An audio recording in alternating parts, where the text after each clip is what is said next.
How do you handle making barbecue for a crowd? Well, I smoked 3 Boston butts, 12 pounds of baked beans, 20 sausages, and 36 ears of corn over 15 hours, all in one smoker. The G3 from Old Country BBQ Pits. Everyone loved the corn and the baked beans, and I truly believe this was some of the best pulled pork that I have ever made.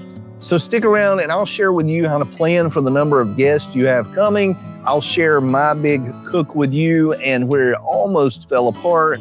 And if you'll stick around all the way to the end of this video, I'm going to give you 4 tips that's going to help you with your big cook to level up your barbecue and set your cookout aside from everybody else's.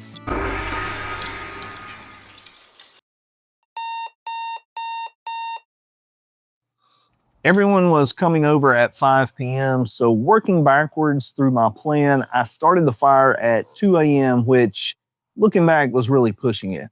Always make a plan when you cook, but always expect something to go wrong.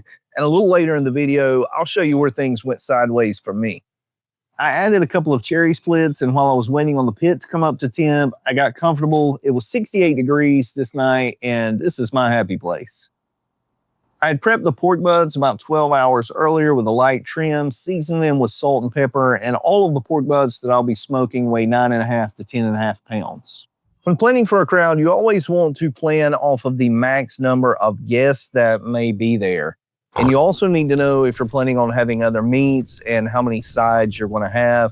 If you're having other meats and sides, as I'm doing, then usually about 1/3 pound per person is what you need to plan. If you are not having other sides and meats, or maybe you're just doing sandwiches or just a few sides, then I would plan on 1/2 pound of pulled pork for person. So I know that the max number of people at this party is going to be 40.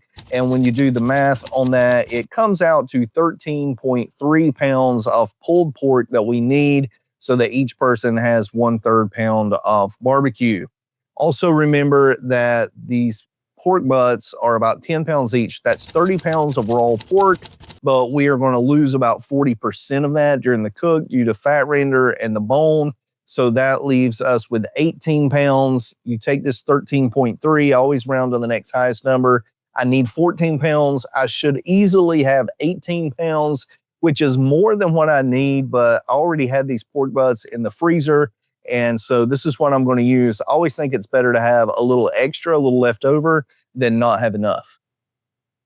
Once the pit crossed 200 degrees, I placed these in the smoker. I did some country math here when putting these in, and you could easily fit 6 on the bottom rack and 3 more on the top. And I really think in a pinch, you may be able to do 8 on the bottom rack and 4 on the top, but you'd have to rotate them quite often to get them away from the heat and the firebox side. So I really think that you could probably make pulled pork for about 200 people with this size smoker. And if anybody would like to see me try 12 pork butts on the G3, then just let me know in the comments and send me a check for the meat. Once the split started breaking down into coals, I added another split to help bring the temperature up during the first hour of the cook. And in this smoker, when you get a good coal bed, usually about 1 split every 45 minutes to an hour keeps me around that 250 degree mark. Here we are 5 hours into the cook, and the larger pork butt near the firebox was 5 degrees higher than the one at the stack, so I rotated them. And I have been spritzing these with apple cider vinegar about every hour to an hour and a half. At the 6.5 hour mark, I checked on them again, and you can see the fat starting to render. Here you're just looking for it to start splitting open. The fat should be getting softer, and as it renders, it'll become softer and more of a yellowish color. By this time, my coal bed was getting smaller, so I started rotating in some smaller splits, which will burn down a little quicker to help build the coal bed back. I also opened up the stack to create more draw, which will help raise the temperature a little more and create more airflow to help render that fat cap. It was in my original plan to wrap these at the 8 hour mark, so allowing that temperature to slowly rise over that next hour and a half worked out perfectly. Here we are at 8 hours, around 280 degrees, and I think at this point it had been a little higher and was cooling back down. The internal temps are mid 160s, and you can see that this fat is now turned a yellowish color, and you could easily stick your finger through this fat cap. I wrapped these in butcher paper with a little bacon grease on the paper, kind of like you would do if you were using tallow with a brisket, and placed them back on the smoker. I began to push the smoker up into the 300-degree range since the pork butts were wrapped to help render those out, to finish those, and also to get the smoker ready for the baked beans. So I started prepping them, and for baked beans, you want to figure about 1/4 to 1/3 pound per person. In my case, that would have been about 10 to 13 pounds. Now, this is also going to depend on how many other sides you have. We were making some slaw. We had some other people bringing some sides, but in my case, I wound up with about a 12-pound pan of baked or smoked beans. I cubed up a 1/2 pound of bacon, chopped up a whole sweet onion, 1 green pepper, and 1 red pepper, and threw them on the Blackstone. I also browned 2 pounds of ground beef that I seasoned with a little of this Uncle Dave's savory salt. Once everything was rendered out and browned, I added in the beans, and this is just kind of a mix and match, with one of these cans being sweet and spicy beans, but total, it's about 7 pounds of beans. Now, I like to use Sweet Baby Ray's Honey Chipotle barbecue sauce. For this batch, I used 2 of the 18-ounce bottles. I also added in 3/4 cup of brown sugar, and once I had everything mixed together, I topped it off with some barbecue seasoning, and now they're ready for the smoker. I'd removed the water pan at this point, and I'm putting the beans near the firebox. And I love that you can fit this full steamer pan sideways on this smoker. By this time, it was 12 o'clock, noon, and it was time to start prepping the corn. Now, for corn, I think you're safe to figure about 3/4 of your guests. So in my case, that would be 30 ears. But as the old saying goes, it's cheaper by the dozen, so I had 36. I had bought this corn the day before, and it had been refrigerated, so I put it in the cooler and covered it with a bag of ice. Overnight, that ice melted, which helped to soak these shucks while keeping them nice and cool. I pulled the shuck back, removed the tassels, and tied some butcher's twine around the shuck to hold it back together. And then I put it back in the cooler with the cool water until time to go on the smoker. 2 hours later at 2 p.m., the pork butts were all between 201 and 203 degrees, and the beans were ready. So I pulled them all off and held them in the oven, which I had set to 150 degrees.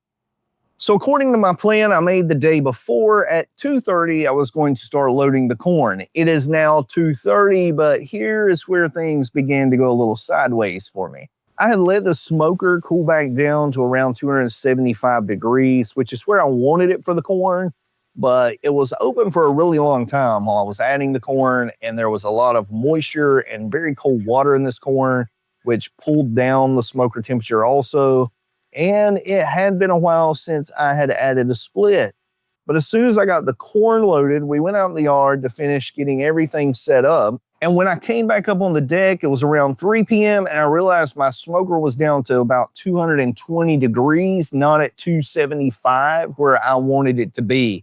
So at that moment, a light came on in my head and I realized I didn't know how long it had been since I had added a split. I had been going with half splits to keep that coal bed built up, but when I was trying to get the temp down and busy in the yard, I completely forgot to add a split.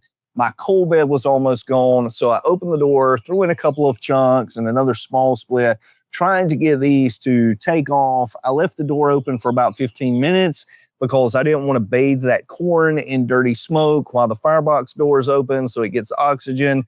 The temperature is going down even more in the smoker. But finally, after about 15 or 20 minutes of pure panic, and I have no footage because I was in crisis mode, the fire took off, it cleaned up nicely, and I was able to shut the door and continue on with the cook. Now, about 3:30 p.m., I'm back up to around 250, so I put the 20 sausages on the smoker. For sausages, I would plan on about half the number of your max guests. So in this case, I went with 20 sausages. Now, you can cut those in half.